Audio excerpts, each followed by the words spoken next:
Baiklah, kami akan berbagi tentang rahasia sukses Inggris aktif ala Desa Bahasa Borobudur.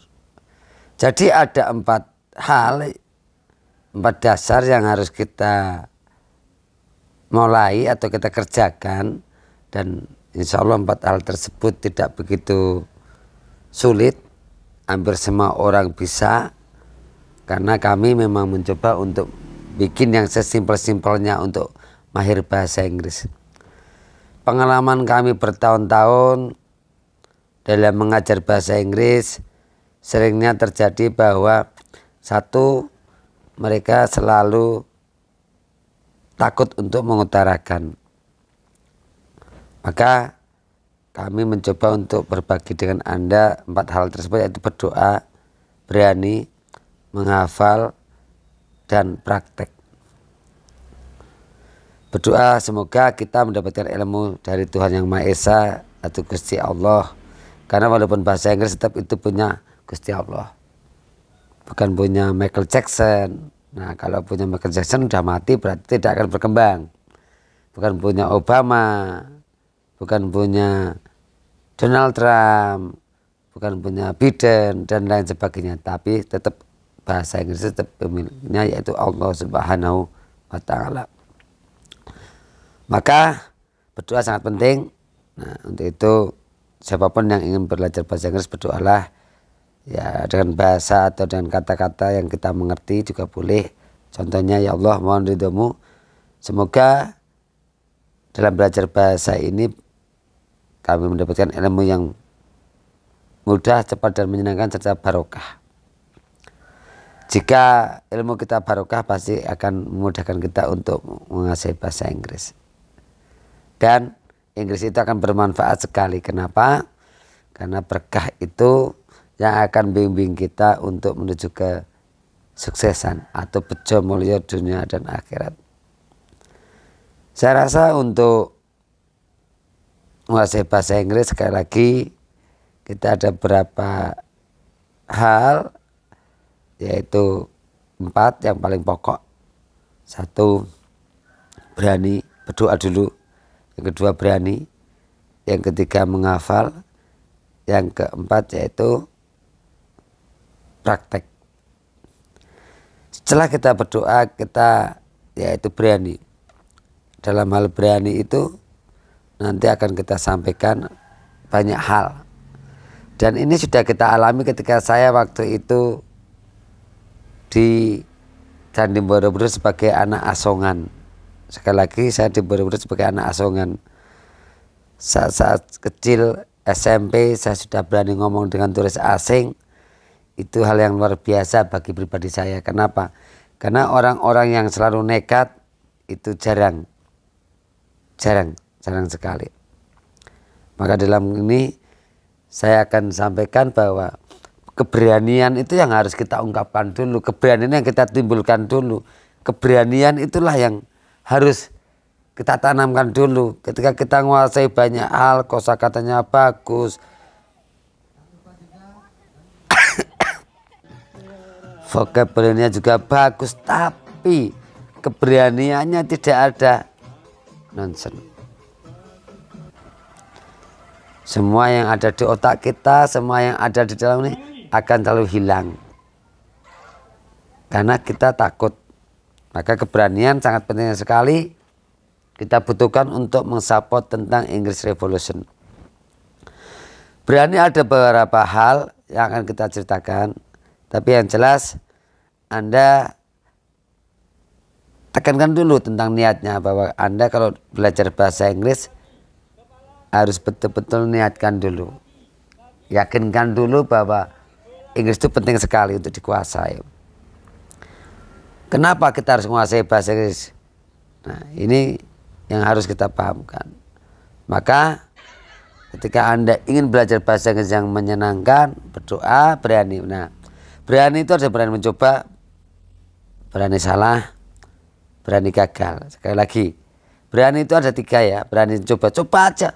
Apa yang kita bisa, coba aja sampaikan. Kalau begitu cuma bisa, hello, how are you today? Hello, how are you sir? Saya dulu waktu jualan postcard atau kartu pos di Candi Borobudur, ya kita coba dengan apa yang saya bisa. 1, 2, 3, 4, 5, 6, 7, 8, 9, 10. Nah nanti $2 atau $3 atau $4.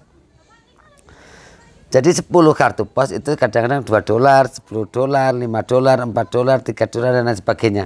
Tergantung apa yang kita inginkan. Saya sudah berani mencoba. Nah, ketika kita berani mencoba berarti kita itu sudah menang. Nah, ketika kita sudah berani mencoba kita menang.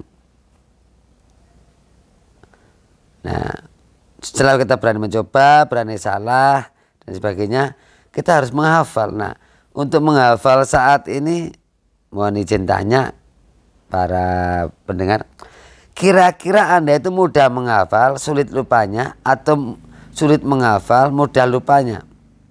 Atau malah sulit menghafal, mudah lupanya? Nah, kita harus mudah menghafal, sulit lupanya. Caranya bagaimana?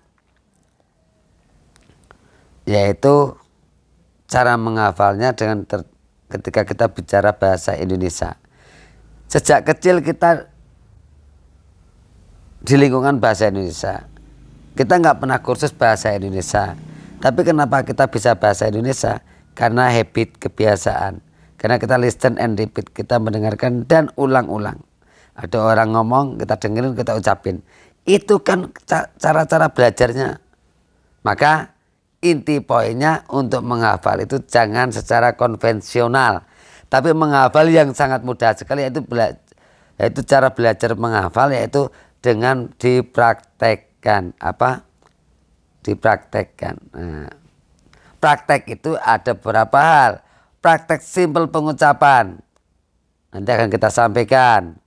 Praktek dengan diri sendiri, praktek dengan orang lain, praktek dengan tulis asing, praktek micro teaching. Kalau kita sudah mempraktekkan dengan tahapan yang benar, dengan tahapan yang kira-kira sesuai, atau Anda ikuti dengan apa yang sudah saya tulis ini, simpel pengucapan, dengan diri sendiri, praktek dengan orang lain, praktek dengan tulis asing, praktek micro teaching, ini akan mempermudah Anda untuk mahir bahasa Inggris. Sekali lagi, ini akan mempermudah untuk mahir bahasa Inggris. Jadi praktek itu akan mempermudah dan akan mempercepat dan akan tidak mudah lupa.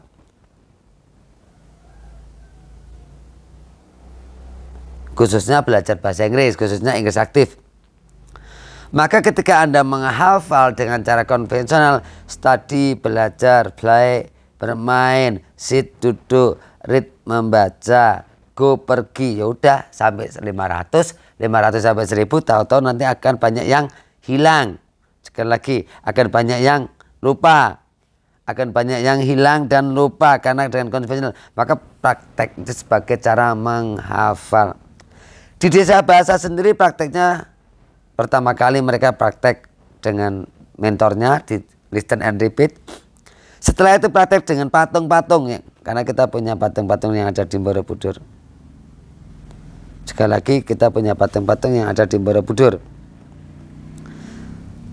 Ada patung kambing, ada patung kelinci dan lain sebagainya. Dan itu kita paksa, kita wajib untuk praktek dengan mereka. Nah, kenapa? Karena waktu praktek dengan patung itu akan malu. Ketika mereka sudah bisa menguasai rasa malunya, maka akan mudah untuk praktek dengan yang lain. Tahapan kedua ketika mereka kita ajak praktek, itu praktek dengan kelinci. Karena kita ada taman kelinci. Nah, baru praktek dengan orang, baru praktek dengan turis asing, baru micro teaching. Jadi tahapan-tahapan untuk praktek bahasa Inggris itu harus jelas, harus terkondisikan. Karena kalau enggak akan bikin mereka kecewa. Pasti akan lebih lama lagi untuk menguasai bahasa Inggris. Pasti akan lebih sulit lagi untuk belajar bahasa Inggris. Pasti akan punya banyak masalah. Karena otak kita, kepribadian kita kemampuan kita tidak bisa disamakan antara satu dengan yang lain. Kalau saya dulu prakteknya dengan turis asing di Candi Borobudur, tapi ketika saya mengajarkan itu nggak bisa langsung karena kadang-kadang mereka takut dengan turis asing. Mereka harus punya bekal dulu, mereka punya modal dulu, vocabnya harus jelas, konversasinya harus jelas. Itu baru terkondisikan untuk praktek. Cara menghafal yang terbagus yaitu dengan cara praktek. Praktek itu ada banyak hal. Praktek itu simpel pengucapan dengan diri sendiri, praktek dengan orang lain, praktek dengan turis asing, praktek micro teaching. Nah, kali ini kita akan coba untuk praktek simpel pengucapan. Coba. Ini ada tukijo and tukiyem, tuku tahu and tempe. Kita bikin asindo. Asing tapi Indonesia. Jadi kita bicara seperti beberapa artis itulah. Tukijo and tukiyem, tuku tahu and tempe. Kan begitu mudah. Kita nggak usah butuh laboratorium yang sangat mahal, komputer yang sangat mahal, laptop yang sangat mahal. Cukup dengan tulisan yang berbau dengan yang diawali dengan TT itu udah bagus. Tentunya tukijo and tukiyem, tuku tahu and tempe. Jadi tadi tukijo and tukiyem, tuku tahu and tempe dibikin yang asindo, asing tapi Indonesia. Tukijo and tukiyem, tuku tahu and tempe. Kalau kita sudah bisa mempraktekkan itu yang bicara asing tapi Indonesia, artinya bicara segala kata-katanya bahasa Indonesia tapi dibikin pronunciation-nya orang asing. Kalau orang asing tinggal di Indonesia itu mereka bicara apa? Mama datang jajang. Saya tidak tahu kalau Mr. Hani sudah datang ke sini. Nah, kamu harus bicara seperti itu ya. Itu untuk simpel pengucapan. Kadang-kadang ketika kita mau ucapin yang sangat simpel itu aja, kadang-kadang kita masih malu. Nah, rasa malu ini nih yang bikin belenggu. Otak untuk berani itu susah. Sehingga nanti ketika kita gak ada keberanian, efeknya kita akan kehilangan semua apa yang ada dalam pemikiran kita. Jadi sekali lagi simpel pengucapan tadi yang dari tukijo and tukiyem, cukup jauh and tempe itu hanya sebagai contoh awal. Anda bisa cari sendiri kalimat-kalimat yang berawalan dengan T atau kata-kata yang banyak T itu yang sering terjadi. Jadi, kenapa kamu tidak ketemu dengan Mas Cencara? Nah, kenapa kamu tidak bicara langsung dengan Mas Cencara? Jadi nggak ada tentara, artinya Cencara gitu loh. Jadi nggak ada tempe, artinya cempe. Nggak ada tahu, jahu. Jadi saya akan bicara di sini tentang English Revolution, bagaimana penggantinya laboratorium bahasa yang begitu mahal, tapi kita bikin yang murah. Dengan cara apa? Asindo, asing tapi Indonesia. Jadi kamu harus banyak ngesesnya ya. Harus banyak ngesesnya, itu baru akan bagus sekali. Lah untuk bicara seperti ini kadang-kadang kita akan malu sendiri. Apalagi kita disuruh bicara seperti asindo tadi di depan kaca. Kita akan lihat wajah kita akan ketawa. Kita nggak akan bisa ngomong karena akan hilang semuanya. Maka ketika kita bisa praktek dengan simpel pengucapan ini akan mempermudah kita untuk nanti praktek dengan siapapun. Dengan siapapun. Oke? Apakah kamu tidak keberatan untuk bicara asindo setelah Anda menonton video ini? Jadi teori-teori ini sudah saya lakukan, bahkan kita dapatkan dalam proses itu sekitar 20-an tahun. Proses kami untuk menyimpulkan itu butuh waktu 20 tahun. Sehingga ketika Anda mendapatkan ilmu ini, Anda nggak usah butuh proses 20 tahun. Cukup 1 jam, 2 jam. Cukup nonton video ini 60 menit atau lebih. Anda akan mendapatkan banyak hal-hal keajaiban di dalam belajar bahasa Inggris dengan diri sendiri. Ini gratis. Nanti akan kita kasih materi-materi selanjutnya. Tapi yang jelas ini mindset dulu, pola pikir dulu. Dalam jam pertama ini khususnya untuk tentang pembelajaran bahasa Inggris ini saya akan memberikan tentang mindset, pola pikir. Karena ketika kami tidak memberikan pola pikir Anda masih belajar dan seperti biasa belajarnya, seperti apa yang dapatkan Anda di sekolahan. Maaf, presentasinya untuk gagal lebih banyak. Sekali lagi, presentasi untuk gagal lebih banyak. Sedangkan Anda dikejar untuk Anda pendampingan haji, Anda dikejar untuk interview ke luar negeri, Anda dikejar untuk interview ke kapal pesiar. Maka simpel pengucapan sangat penting sekali. Prakteklah dengan diri sendiri. Anda harus praktek dengan diri sendiri, praktek dengan orang lain, praktek dengan turis asing, praktek background teaching. Itu harus di tahapan. Saya tidak jauh kalau kamu datang ke sini. Cukijo and cukiyam cukup jauh and cempe. Sekarang praktek dengan diri sendiri, prakteklah di depan kaca. Kalau Anda nggak punya kaca di rumah, di kamar, Anda bisa mempraktekkan diri sendiri di depan spion motor. Kalau Anda punya mobil, spion mobil. Banyak cara untuk mempraktikkan dengan diri sendiri. Salah satunya yaitu di depan kaca. Nah, ini Anda bisa lihat teman-teman, itu mereka praktek. Ada yang praktek langsung, itu udah tahapan dengan orang lain. Tapi ketika mereka waktu itu pas, nah seperti ini praktek dengan diri sendiri, dengan tembok, dengan pilar. Tapi Anda di rumah prakteklah dengan kaca. Ketika Anda praktek dengan kaca, Anda akan merasa malu, Anda akan merasa nggak enak, Anda akan merasa banyak hal. Itu wajar karena belum terkondisikan, belum kebiasaan. Sangat-sangat wajar. Maka ketika Anda ingin sukses, ya dipaksakan. Baiklah. Jadi praktek adalah sangat penting sekali. Tapi sebelum kita lanjutkan praktek, ini ada beberapa gambar televisi tahun 70-an, tahun 90-an, zaman dulu, TV sekarang. Nah, kenapa saya berani mengatakan bahwa English Revolution atau revolusi bahasa Inggris? TV itu setiap zamannya itu berubah. Dulu itu ke tahun 90-an hitam putih dengan tabungnya begitu besar. Bahkan zaman dulu sebelum tahun 70-an itu dengan aki masih hitam putih. Sekarang nggak mau lagi. Bahkan saya Kabupaten Magelang ini mungkin yang nonton TV hitam putih dengan aki udah nggak ada mungkin. Kalau TV-nya mungkin masih ada bagi orang-orang kolektor. Tapi orang yang nonton itu mungkin sudah nggak ada. Kalau ada pun hanya bagian minoritas. Sekarang sudah diganti dengan TV slim yang full color. Saya bayangkan metode belajar bahasa subjek, predikat, objek itu ditemukan, dirintis atau dibikin tahun berapa? Tanyakan ke guru Anda. Tanyakan ke gurunya guru-guru Anda. Tanyakan ke kakek-kakeknya guru Anda, kakeknya guru Anda, kakeknya guru Anda. Mungkin 50 tahun yang lalu. Masa kita masih menggunakan metode yang sudah didirikan atau dibikin sejak 50 tahun yang lalu. Jadi kalau ada kesulitan, itu yang salah bukan kita, bukan yang belajar, tapi yang memberikan pembelajaran. Maka saya nggak setuju ketika program bahasa Inggris aktif itu nggak dikondisikan di SD, SMP atau SMA.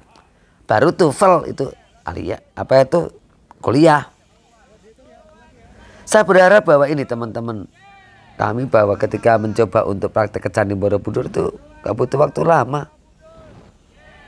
Mereka kadang-kadang hari kelima aja sudah kita bawa ke Candi Borobudur untuk praktek dengan turis asing. Anda belajar kursus lama-lama di kampung Inggris 6 bulan diajak praktek gak berani. 10 hari.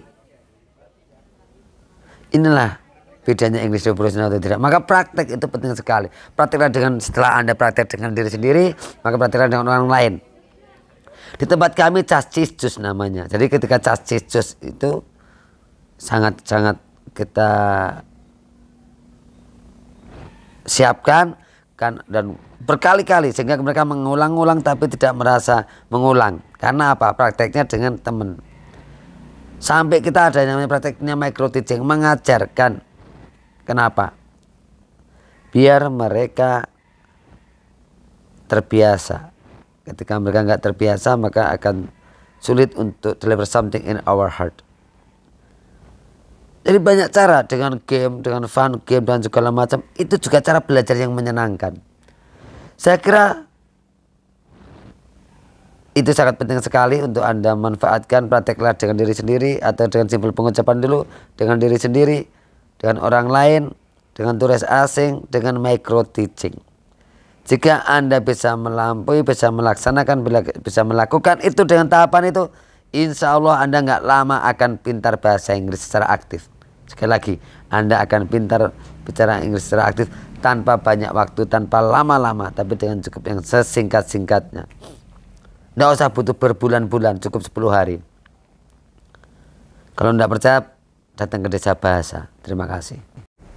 Jadi kita harus sadar sesadar-sadarnya bahwa metodologi cara belajar mengajar KBM, kegiatan belajar mengajar bahasa Inggris saat ini seperti televisi tersebut. Jadi TV itu zaman 70-an, bahkan mungkin zaman dulu hitam putih dengan aki dan tanpa listrik, itu cara menonton TV. Sekarang udah nggak zamannya lagi, mungkin jarang sekali orang yang nonton, kecuali untuk kolektor, mungkin hanya disimpan atau mungkin dia ingin sekali-kali melihat. Itu pun hanya segelintir orang saja, sedikit orangnya yang seperti itu. Tapi sekarang lebih banyak yang slim, jadi lebih ketipis dan full color. Sama dalam belajar bahasa Inggris, dalam pembelajaran bahasa Inggris, dalam menguasai bahasa Inggris, itu diciptakan mungkin sejak 100 tahun yang lalu. Jadi kalau kita menggunakan metodologi yang kira-kira diciptakan 100 tahun yang lalu, kira-kira apakah masih layak atau tidak? Layak dan tidaknya itu tergantung pada diri Anda. Maka Desa Bahasa, walaupun kami di kampung, walaupun kami programnya cuma 6 hari dan 10 hari, itu tetap banyak sekali peminatnya. Dan kita memang tidak punya marketing.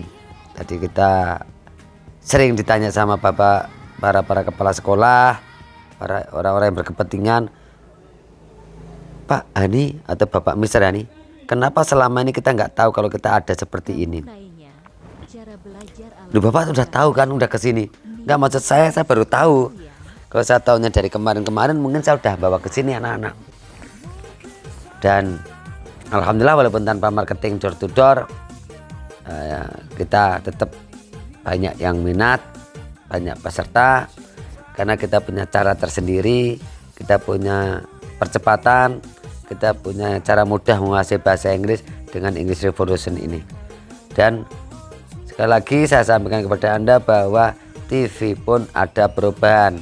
Anda bisa bayangkan TV tahun 2000 bagaimana, TV tahun 90 bagaimana, TV tahun 80 bagaimana, TV tahun 70 juga bagaimana, TV tahun 1950 itu bagaimana. Seandainya sama semuanya, maka bohong. Dan ketika praktek pun nggak usah terlalu banyak cari yang mahal-mahal, carilah yang murah-murah, yaitu praktek pengucapan. Tadi sudah saya sampaikan di video sebelumnya. Prakteklah dengan diri sendiri, tadi juga sudah saya sampaikan di video sebelumnya. Prakteklah dengan orang lain. Nah, ketika sudah praktek dengan diri sendiri, praktek dengan orang lain, dengan teman, dengan guru. Tapi guru yang dukung. Ada kalanya guru yang pasif tapi tidak mendukung, sehingga ketika muridnya praktek itu kurang begitu mendukung. Dan saya berharap bahwa ketika Anda ingin praktek dengan orang lain, carilah orang-orang yang suka dengan bahasa Inggris, yang satu frekuensi dengan kita. Ketika kita salah milih teman, ketika kita salah milih partner, ketika kita salah milih pasangan, maka hancurlah impian kita, karena mereka akan selalu menghancurkan impian kita. Mereka akan menolak impian kita. Contohnya, do you want to practice English with me? Mau gitu, ada teman-teman. Inggris tidak penting.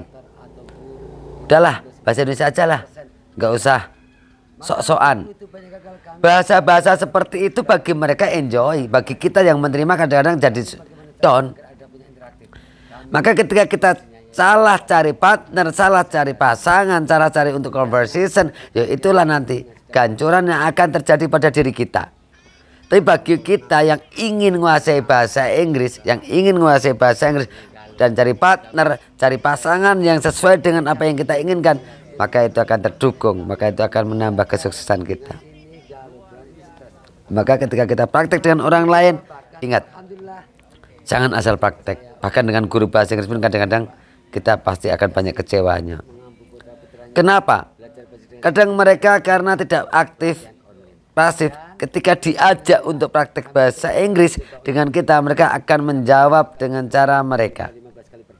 Satu seringnya terjadi ketika dengan para pakar bahasa Inggris, yaitu mereka akan mengoreksi kesalahan kita baik itu secara grammar atau pronunciation. Sedangkan kita dikoreksi atau mengoreksi itu akan mudah untuk down. Artinya mental kita akan jatuh. Maka ketika itu kesempatan guru untuk menjatuhkan mental kita. Jadi mereka lebih suka mengoreksi dan membetulkan, better. Oh, kamu baru bisa begitu aja udah sombong. Kamu harusnya begini. Nah, itu biasanya begitu. Tapi biasanya langsung dikoreksi. Oh, you had better say like that. Nah, ini yang akan menjatuhkan peserta-peserta kursus bahasa Inggris. Kenapa saya bilang menjatuhkan? Karena orang-orang yang belajar bahasa Inggris atau khususnya untuk Inggris aktif, ketika mereka sudah disalahkan, mereka sudah takut untuk praktek.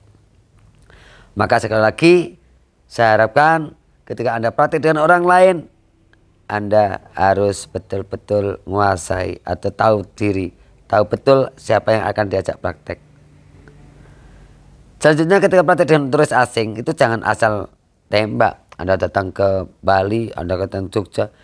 Turis asing itu ketika kita untuk praktek itu sama dengan kita. Ketika mereka beli burger Indonesia di Bali, diajak ngomong bahasa Inggris seneng. Di Lombok bahasa Inggris seneng. Ke Jogja mungkin sudah merasa terbebani. Ke Borobudur, ke Prambanan diajak praktek. Nah, semua tempat yang buat wisata mereka praktek dengan turis asing. Maka ketika kita praktek jangan selalu bilang, "Sir, don't you mind if I want to practice English with you?" Mohon maaf, Sir, apakah Anda tidak keberatan ketika saya ingin praktek bahasa Inggris dengan Anda? Gak usah basa-basi. Praktek dengan turis asing itu ketika basa-basi itu akan mempersulit kita malahan. Kenapa saya bilang begitu? Mereka merasa terganggu karena mereka sebagai objek. Tapi kita ngobrol, kita diskusi seperti kita ngobrol, "Hai Sir, hai, dari mana?" Amerika, wow keren. Terus apakah Anda sudah mendapatkan informasi tentang Borobudur? Have you got the information about Borobudur Temple? Tapi tahapan awal diajaklah foto bersama, terus nanti terima kasih, terus ngobrol-ngobrol, terus ini. Nah, seperti saya ini waktu liburan ke Eropa, saya ketemu dengan Mister siapa lupa, Michael atau siapa. Nah itu ngobrolnya enak. Maka ketika kalian ingin praktek dengan turis asing, sekali lagi tahapan pertama santai, enjoy aja. Jangan tonjolkan tentang ingin praktek bahasa Inggrisnya. Yang kedua, jangan mengganggu guide. Ketika mereka tamu-tamu lagi diterangkan oleh guide, kadang-kadang kita tekom menyela, itu nggak bagus. Karena guide sering diganggu seperti itu, lama-lama akan marah, lama-lama akan tersinggung, lama-lama akan tegas. Mungkin kalau awal-awal dulu nggak masalah, para guide memakluminya karena Anda lagi belajar, lagi butuh partner. Tapi kalau tiap hari kinerja mereka, cara bisnis mereka, cari uang mereka terganggu, kira-kira gimana? Yang harusnya mereka mendapatkan tip karena puas tapi merasa karena terganggu oleh kesalahan Anda, maka dia tidak ngasih tip. Kira-kira yang dosa siapa? Lebih baik Anda izin, permisi kepada guide-nya, "Pak, mohon izin, nanti kalau sudah selesai bolehkah kami untuk praktek?" Itu kalau Anda mendapatkan tamu-tamu yang ada guide-nya atau pemandunya. Tapi ketika mereka tidak ada pemandunya, itu pun nggak boleh langsung, "Sir, may I practice English with you?" Nggak boleh. Tadi kita lebih tahapannya lebih sopan santunnya sama, basa-basi dulu. "Oh, sir, sorry, can we take picture with you?" Nah, sambil menunjukkan foto kita, video kita, HP kita, agar mereka pahamnya bahwa ketika ngambil video atau foto itu bukan dari HP-nya mereka tapi HP kita. Setelah itu kita sanjung mereka, "Wow, terima kasih sekali, Anda adalah bintang film kami, you are the movie star. Jadi dia akan senang kalau perlu mereka ceritakan tentang beberapa hal, khususnya tentang Candi Borobudur. Praktek sama, jangan asal-asalan. Dari zaman era tip segala macam, sekarang TikTok, Instagram dan lain sebagainya itu sebagai bahan kita untuk praktek. Artinya bahwa kita harus banyak mengenal teman-teman kita dari luar negeri, baik itu dari Amerika, baik itu dari ASEAN, baik itu dari Asia, baik itu dari Eropa.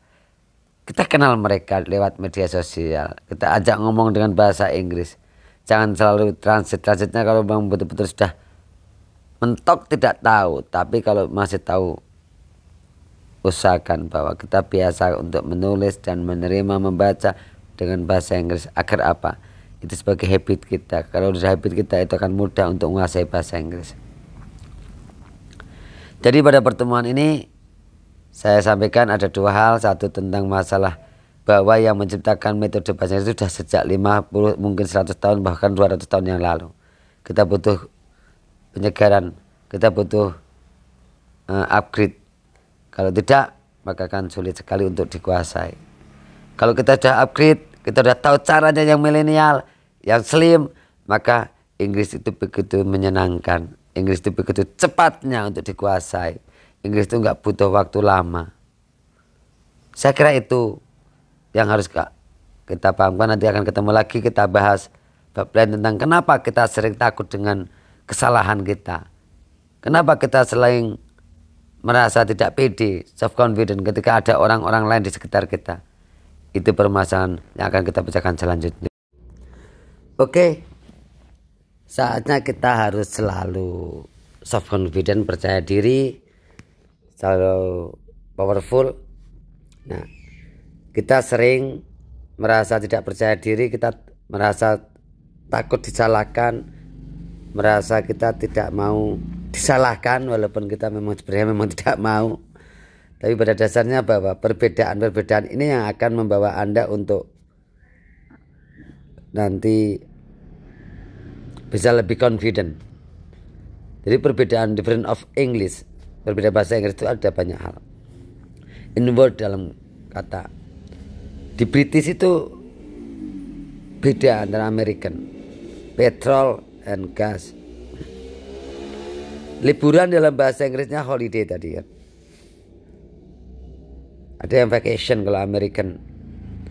Terus yang betul yang mana? Semuanya betul. Di luar negeri itu sering terjadi pembelajaran, itu kata guru-guru saya, Mr. Perry dan lain sebagainya, itu yang bahasa Inggris dari luar negeri, dari Swiss. Itu kalau mereka belajar di negaranya itu nggak pernah bicara tentang grammar. Yang mereka sering pelajari malah different of English, perbedaan bahasa Inggris. Di Amerika itu liburan vacation. Di British, di London, di negara Inggris holiday. Terus apakah orang Inggris, orang London tahu tentang vacation? Tahu. Itulah yang harus kita pahamkan, bahwa mereka itu selalu belajar bahasa itu, yaitu different of English. Itu sering biar apa? Enggak, biar selalu nyantol ketika mereka jalan-jalan. Jadi ketika kita bicara tentang perbedaan bahasa Inggris dan kita sudah tahu dan kita menghayati dan kita memahami, itu lebih enak. Kenapa? Karena mereka juga, contohnya pos, kalau di American mile, railway, railroad, beda jauh. Ini yang harus kita pahamkan. Dalam perbedaan bahasa antara Amerika sama British saja sudah beda. Terus kita harus pakai yang mana? Dua-duanya atau pakai apa yang ada di otak Anda. Mereka tahu. Anda bilang, this is my vacation. Orang Inggris tahu. Walaupun itu American style. Jadi mereka nggak mempermasalahkan. Campur aduk juga nggak apa-apa. Karena nanti akan kita terangkan tentang different of English, tentang the words and sentence dan lainnya. Agar Anda bisa memahami. Karena apa? Ketika kita sudah salah paham bahwa semuanya harus betul, kita Mas, jangan pakai holiday, itu Inggris, pakai vacation, itu orang Amerika. Kita nggak usah peduli tentang apa yang paling cepat kita keluarkan aja. Kecuali dalam kita ujian sekolah, baik itu di SMA atau di universitas, itu baru mikir tentang grammar, itu baru mikir tentang style. Yang sering dipakai yaitu British. Kalau dalam writing test itu biasanya British yang dipakai, tapi kalau dalam bicara campur aduk. Nah, in spelling British sama Amerika sudah beda lagi. Pusat bahasa Inggrisnya apa? Center. Center itu tulisannya century kalau British. E-nya di belakang. Tapi kalau American center itu R-nya di belakang. Century sama center. Beda kan? Yang betul yang mana? Semuanya betul. Program. This is my program. Kamu nulisnya pakai ma sama tidak. Nah, kalau American gak usah pakai ma. Tapi kalau British pakai ma. Yang betul yang mana? Semua betul. Tapi ketika untuk ujian sekolah, baik itu di SMA atau kuliah, gunakan British semuanya. Gunakan British semuanya. Color, color, sama color. Kalau udah bicara seperti ini, ketika saya bicara dengan orang-orang Eropa ini, ya udah gak masalah. Saya campur aduk. Saya gak akan peduli itu dari American atau British. Karena mereka tahu kok. Dengan kesehatannya tahu kenapa? Karena mereka di sekolah sering disampaikan tentang difference of English. Kalau di Indonesia malah grammar dan tenses. Coba kita balik biar mereka berani ngomong. Ketika kita bicara bahasa Inggris itu lucu kadang. Maksud saya tekanan dari orang-orang kita. Lalu kita harus betul secara structure, grammar, dan pronunciation. Lah kita itu tinggal di Indonesia. Orang-orang Batak bicara bahasa Indonesia pasti logatnya Batak. Orang Madura bicaranya pakai logat Madura. Orang Betawi, orang Tegal, apakah mereka bisa sama? Tidak. Bahkan orang Australia, orang Belanda, orang Inggris, orang Amerika tinggal di Indonesia 20 tahun, tapi logatnya masih gunakan logat mereka. Kenapa kita harus paksakan pronunciation sama? Harus betul. Sama yang mana? Antara British sama American aja beda. Antara British American sama Australia aja beda. Ini harus kita sadari bahwa ketika kita bicara bahasa Inggris, knowledge oke, lanjut. Maksudnya harus sesuaikan.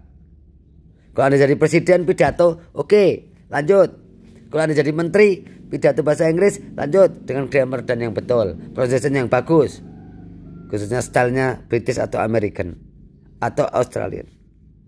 Tapi ketika kita bicara selain yang non formal, untuk bicara hanya cus, diskusi segala macam, gunakan bahasa kebiasaan. Ketika kita pakai logat Indonesia nggak masalah. This is not big problem. Go on, lanjut. Kenapa? Kehidupan kita di dalam berbahasa Inggris itu yang penting mengerti dan sopan. Mengerti dan sopan. Kalau kita bicara sopan, kalau kita bisa bicara dengan dimengerti, udah itu udah cukup. Coba kita bayangkan ketika ada anak kecil usia 8 tahun atau 10 tahun ke bawah. Ketika mereka anak-anak itu minta jajan ke kita, minta uang untuk jajan ke kita, bicaranya gimana? Mohon maaf Bapak, mohon izinkan saya minta uang untuk membeli jajan di warung tetangga kita. Pernahkah kita dengar anak-anak minta uang seperti itu? Enggak. Anak-anak itu mintanya cuma, Pak, duit jajan. Secara gramatika nggak akan masuk. Kenapa kita nggak marah? Nah itulah bahasa. Tapi kenapa ketika kita praktek bahasa Inggris setelah dikit dimarahin? Kasihan yang dimarahin itu. Akhirnya jadi down. Akhirnya nggak punya semangat. Akhirnya jadi males. Siapa yang bikin males mereka? Kita yang menyalahkan. Kita yang nggak gaul. Kita yang nggak tahu tentang different of English. Maka di dalam kita membahas bahasa Inggris kita nggak usah terus pandang. Kecuali hanya untuk skor. Kecuali hanya untuk formal. Selainnya itu santai. Kita nggak usah nyalain. Mereka siang hari mau bilang good morning juga nggak masalah. Mereka malam hari mau bilang good morning juga nggak masalah. Kenapa? Kita aja sering-sering kalau ketemu dengan sales itu dan sore hari aja, halo Mr. Rani, good morning. Selamat pagi Mr. Rani. Pagi. Wah. Katanya dia pagi itu fresh Mr. Rani. Pagi baru bangun tidur, mandi udah fresh. Maka gimana kapanpun kita selalu bilang selamat pagi. Nah kalau ketemu orang-orang seperti itu gimana? Apakah kita salahkan? Gak apa-apa ketika ada orang bilang malam hari sorry good morning. Mungkin karena mereka bisa jawab aja hai gitu aja. Oke. Nanti ketika itu kita nyapa dengan orang lain bilang halo sir. Kita bilang good evening. Dan ketika dia dengar iya tadi aku mau bilang good evening kenapa kita harus bilang good morning? Karena kalau kita menyalahkan kepada mereka, maaf, mereka akan down, mereka akan minder. Dan yang bikin down itu siapa? Kita. Kalau kita udah bikin down, udah minder segala macam, mohon maaf, berarti dosa-dosa besar ada pada diri kita. Kita jangan sampai bikin mereka down, bikin mereka minder hanya karena sok pinternya kita. Itu sedikit tentang perbedaan bahasa Inggris. Yang jelas ada beberapa hal, salah satunya tentang spelling and word. Nah nanti kita tentang the sentence. Kenapa? Kalau kita nggak menguasai tentang perbedaan itu juga kita hanya akan mudah disalahkan. Contoh, this is my holiday mas. Jangan bilang this is my holiday, this is my vacation. Lah kalau ketemu sama orang Amerika atau orang-orang yang berstylenya Amerika begitu. Tapi kalau kita nanti ketemu orang yang stylenya Inggris beda lagi. Nih dalam kalimat I haven't time, saya nggak punya waktu, sama I don't have time, saya nggak punya waktu. Yang betul yang mana? Itu kedua-duanya. We shall go to, we will go to. Kalau British I sama we gunakan shall.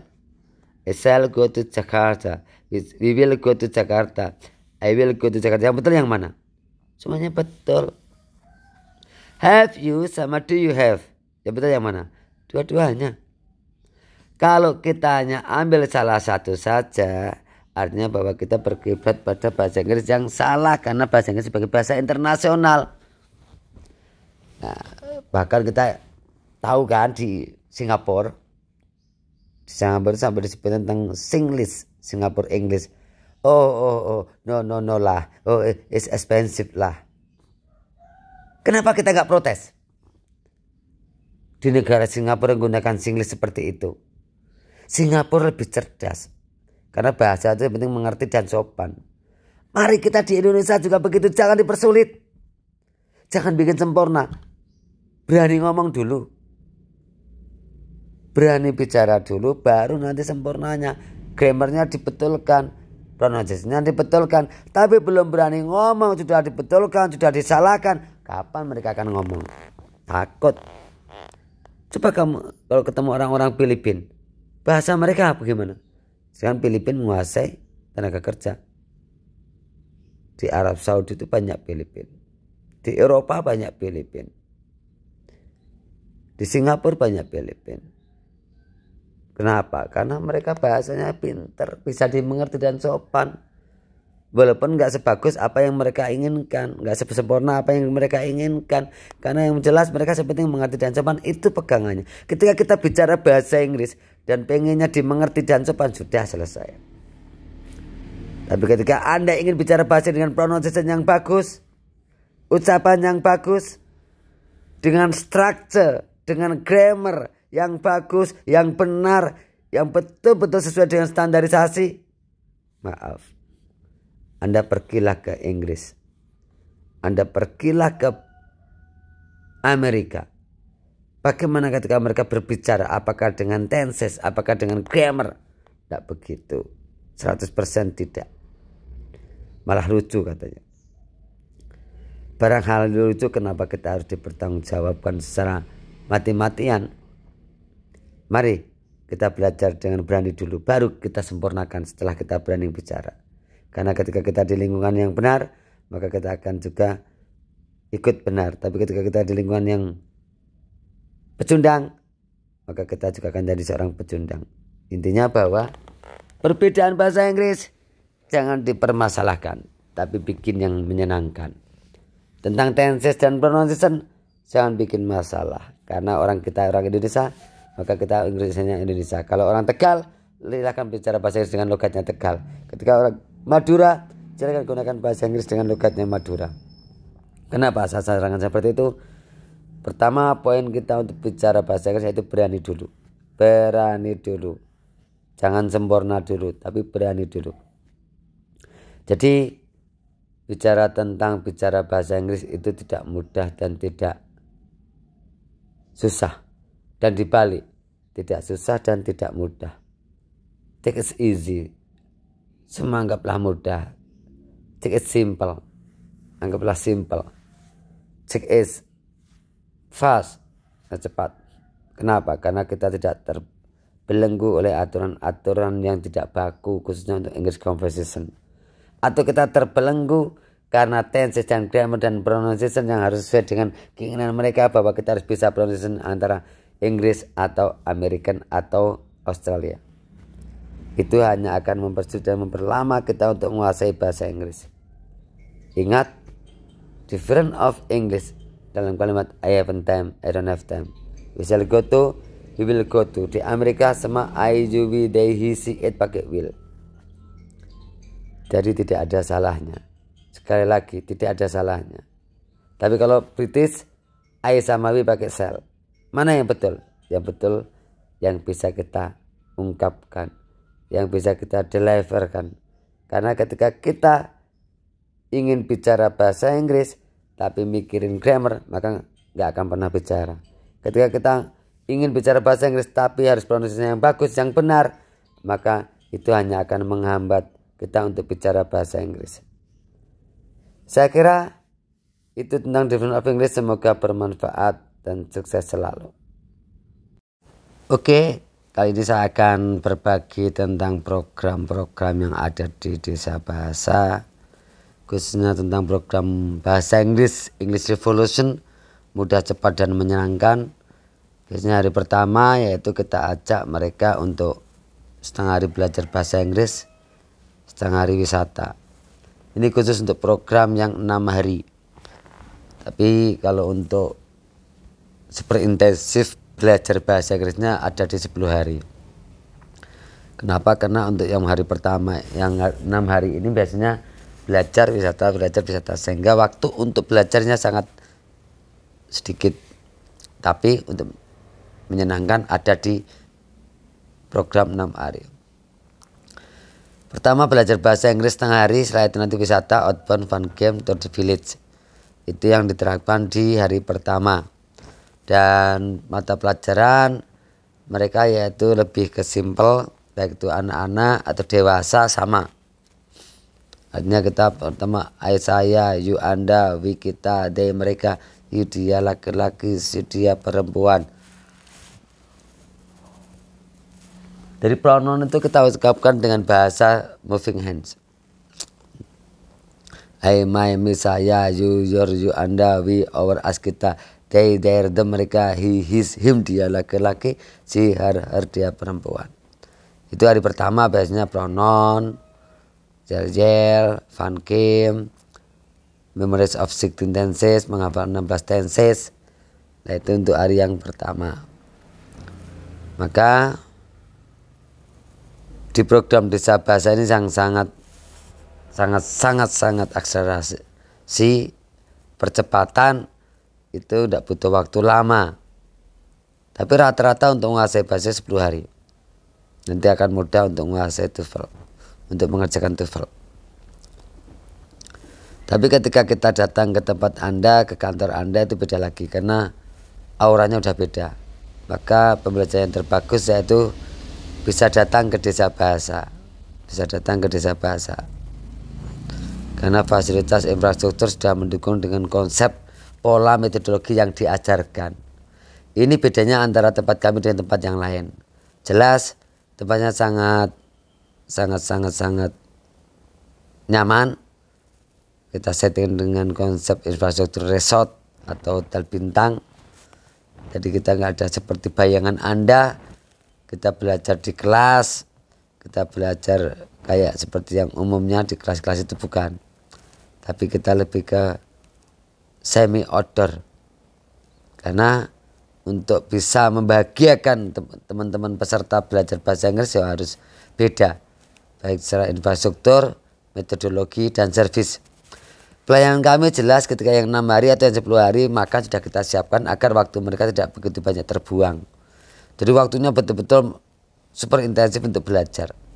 Untuk senang-senang, untuk for fun. Kalau yang 6 hari ada wisatanya juga. Itu sedikit cerita tentang hari pertama. Hari kedua biasanya kita hari kedua setengah hari belajar, setengah wisata. Kita ajak ke Gerabah. Dan biasanya ke sana naik odong-odong, naik angkot, naik dokar. Yang termahal yaitu naik dokar karena dari sewa dokarnya sendiri juga sudah tinggi. Di hari kedua ini materinya juga pendukung untuk how to make the butchery. Bagaimana cara membuat untuk gerabah. Maka hari kedua kita berikan pada mereka tentang dances for conversation, tentang question word, the first question word or the second question word, seperti ini what itu apa, wherever itu di mana, when wakit kapan pergi, what jam berapa, how often berapa sering. Nah, itu cara menghafalnya kita akan nyanyikan terus gitu. Karena itu akan bermudah untuk mereka mahir bahasa Inggris dengan pola akselerasi. Di hari kedua ini juga tidak kalah pentingnya kita ajak mereka untuk ke tempat-tempat UMKM, destinasi wisata yang notabene bikin mereka bahagia, bikin mereka lebih senang. Karena ketika dari on the way perjalanan, the journey dari desa bahasa menuju ke tempat UMKM itu kita ajarkan tentang direction atau the map. Bagaimana menunjukkan arah agar mereka betul-betul bisa memaksimalkan waktu yang sudah dipercayakan sama orang tua. Orang tua sudah menyuruh mereka, sudah meminta mereka untuk belajar bahasa Inggris, tapi ternyata anaknya di sini hanya banyak nganggur, banyak main-main tanpa ada pendampingan. Lah, di dalam urusan desa bahasa kita dampingi mereka, makan pun kita siapin, prasmanan, setiap hari ganti, dan nanti kita siapin yang lain juga. Ini hari ketiga untuk khususnya akselerasi yang 6 hari wisata dan edukasi. Hari ketiga biasanya kita ajak mereka praktek ke Candi Borobudur. Walaupun pada awalnya ketika masuk pertama kali atau hari pertama, nanti kita hari ketiga ke Candi Borobudur untuk hunting turis, praktek turis ya. Hampir 99% atau 100% itu menolak. Pak jangan pak, nanti hari selanjutnya. Tapi ternyata ketika mereka sudah hari kedua ketiga menagih, jadi ke hari ketiga untuk praktik ke Candi Borobudur. Demikian untuk hari ketiga. Dan hari keempat fun game sama, nanti ada fun game namanya edutainment, tapi sebelumnya setengah hari belajar bahasa Inggris. Setengah hari belajar bahasa Inggris baru edutainment. Kenapa? Agar mereka tidak jenuh, agar mereka sehat karena nggak duduk terus. Nah, pola-pola seperti ini yang kita prioritaskan untuk servis tamu, bahwa peserta itu harus bahagia, harus sehat. Karena kalau kita salah setting ya, maaf, itu akan gagal dan mengganggu konsentrasi mereka untuk mahir bahasa secara aktif. Maka di hari keempat ini untuk para peserta itu sering diajak untuk fun game in English. Bahkan hari keempat biasanya sudah ada aturan. Hari ketiga, hari keempat sudah jelas. Itu aturan full day in English atau English full day. Jadi bahasa Inggris untuk sepanjang hari. Nanti bagi mereka yang melanggar akan kena denda sesuai dengan kesepakatan. Ada yang satu kalimatnya 1000, ada yang kalimatnya 2000, ada yang kalimatnya 3000. Jadi konteks pembelajaran belajar bahasa Inggris yang hari keempat ini lebih banyak ke fun game atau lebih banyak belajar yang menyenangkan. Setengah hari belajar, setengah hari fun game. Itu hari keempat. Nanti kita ada hari kelima dan keenam, tapi sekali lagi bahwa hari ketiga kita sudah mulai belajar bahasa secara aktif.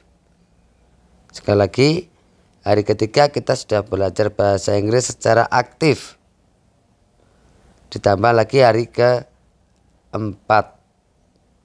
Sehingga mereka ketika bicara bahasa Indonesia atau non bahasa Inggris, mereka kena denda. Denda mereka yaitu bisa 1000 satu kalimat, bisa 2000, 3000, 5000 tergantung dengan kesepakatan. Tapi hasil denda nanti akan dikumpulkan untuk jajan bersama. Ini hari kelima. Dan hari kelima itu belajar bahasa Inggris. Biasanya kita ajak mereka city tour. Jadi setelah belajar setengah hari, kita ajak ke galeri-galeri, ke art, atau ke mall. Kita ajak belanja mereka dengan bahasa Inggris. Karena ketika mereka tidak bisa bahasa Inggris akan sulit untuk mengekspresikan. Ketika sudah praktik di mall, di tempat wisata, di galeri akan mudah. Hari ke-6 biasanya kalau minimal 4 peserta ini, itu kita ajak untuk rafting. Jadi hari ke-6 kita ajak rafting setelah belajar bahasa Inggris selama setengah hari. Jadi sisanya setengah hari itu biasanya untuk rafting. Kalau cuacanya biasanya musim hujan, kita ajak raftingnya malah pagi. Pagi kita jam 8 sudah start, nanti jam 11 sudah selesai, nanti makan siang segala macam, baru nanti dilanjutkan belajar setelah duhur. Tapi biasanya kalau mereka pas datang pada musim hujan lebat, itu biasanya untuk raftingnya setelah duhur. Pagi harinya yaitu belajar bahasa Inggris, raftingnya siang hari. Sekali lagi pagi harinya kita ajak mereka untuk belajar, siang sampai sore hari rafting. Baru nanti malam harinya kita closing class. Nah, ini sedikit gambaran tentang program-program yang ada di Desa Bahasa, khususnya yang untuk 6 hari. Jadi 6 hari itu nanti belajarnya full dari jam 8 sampai jam 9 malam, tapi diselingi dengan isoma, dengan sholat dan segala macam. Tapi dilanjutkan nanti makan udah kita siapkan selama 3 kali 6 berarti 18 kali. Itu untuk yang program 6 hari. Jadi mereka sudah menikmati untuk belajar, bisa konsentrasi untuk belajar, sudah nggak berpikir lagi tentang makalah makan pagi, makan siang dan makan malam. Dan kita tempat juga kita siapkan asrama yang notabene nanti akan mudah untuk koordinasi di antara peserta dan ini. Karena kalau capek itu pagi hari biasanya mereka tidak mau untuk datang kalau pulang. Makanya wajib di asrama karena kita terlalu capek, terforsir tenaganya. Itu gambaran tentang fasilitas yang ada di Desa Bahasa, khususnya program 6 hari. Dan nanti di asrama juga nanti tergantung. Ada yang AC, ada yang tidak, ada yang AC, ada water heater, ada TV-nya, tapi itu harus di-upgrade level penginapannya. Dan itu ada biaya sendiri. Karena kalau yang umum, yang standar, mereka jadikan sebagai satu asrama. Namanya dormitory. Jadi satu kamar bisa untuk 32 peserta. Dari satu kamar bisa untuk 32 peserta, tapi nanti kita ada 2 dormitory. Satu laki-laki, 2 untuk perempuan. Dan perlu saya sampaikan juga bahwa belajar bahasa Inggris yang menyenangkan itu yang bisa mudah sekali ketika kita bisa super intensif. Kalau kita belajar, libur, belajar, libur, belajar, libur, lah itu nggak akan pernah bisa. Tapi ketika Anda dalam waktu 4 hari dalam seminggu belajar bahasa Inggris, maka itu akan lebih cepat bisanya. Apalagi Anda bisa 5 hari seminggu, maka itu akan lebih mudah untuk menguasai bahasa Inggris. Apalagi Anda bisa 7 hari dalam seminggu, maka percepatan dan bisanya itu sangat-sangat terjamin. Tapi ketika Anda hanya bisa sehari dalam seminggu, itu agak lama, karena belum refleks Anda sudah ganti dan sudah lupa. Kalau Anda full tiap hari belajar intensif, belum lupa, sudah di drilling terus, sehingga Anda akan refleks. Kalau refleks berarti akan mudah untuk dikuasai. Itu sedikit dari kami, semoga bermanfaat dari awal sampai akhir. Dan sekali lagi sebelum saya tutup, saya mohon maaf kalau ada tutur kata atau ada sebutan yang mungkin menyinggung perasaan Anda. Itu hanya sebagai istilah, kami tidak merasa ingin menuntut buat Anda kecewa, buat Anda tersinggung atau terbuli. Semoga nanti ke depan kita akan persembahkan tentang belajar bahasa Inggris secara gratis lewat YouTube. Kali ini tentang mindsetnya, pola pikirnya, belajar bahasa Inggris yang mudah, cepat dan menyenangkan. Karena kalau mindsetnya sudah salah, maka cara belajarnya juga salah, maka itu butuh waktu bertahun-tahun. Tapi ketika kita mindsetnya sudah benar, dan kita sudah sesuai dengan aturan, dan kita belajar sesuai dengan tahap-tahapannya, maka itu akan memudahkan kita untuk mahir bahasa Inggris. Dan sekali lagi, mahir bahasa Inggris itu mudah sekali. Kalau Anda masih sulit, berarti Anda belum mendapatkan tempat atau area yang seperti Anda harapkan. Semoga Anda bisa mahir bahasa Inggris nanti dengan pola pikir yang sudah saya berikan dari awal atau sampai akhir ini, atau sekitar 60 menit ini. Sukses selalu. Jangan lupa niatnya untuk belajar betul-betul harus diluruskan, bahwa bahasa yang sangat penting saat ini. Bahasa Inggris harus dijemput, bahasa Inggris harus diupayakan, bahasa Inggris harus betul-betul dipelajari. Baik-baik. Sampai jumpa bersama Bapak Mr. Hani. Di channel ini saat ini kami ingin berbagi tentang mudahnya belajar bahasa Inggris, tentang singkatnya belajar bahasa Inggris, tentang menyenangkannya belajar bahasa Inggris. Maka selamat datang atau welcome to English Revolution. Selamat datang di revolusi bahasa Inggris. Kenapa Mr. Hani berani-beraninya untuk merevolusi, atau ada kata-kata revolusi, sedangkan revolusi itu sebagai perubahan besar-besaran. Betul, di Desa Bahasa Borobudur kami betul-betul menyajikan, mempersembahkan terhadap para peserta atau warga atau masyarakat Indonesia atau dunia yang ingin menguasai bahasa Inggris dengan mudah, cepat dan menyenangkan. Karena di revolusi bahasa Inggris ini betul-betul kami ingin mempersembahkan tentang belajar yang singkat, cepat, yang mudah, serta menyenangkan. Peserta kami tidak hanya dari lokal Indonesia, tapi juga dari beberapa negara, termasuk Jepang, Timur Tengah, dan lain sebagainya. Kami berharap bahwa Anda bisa menikmati tentang kemudahan belajar bahasa Inggris. Karena apa?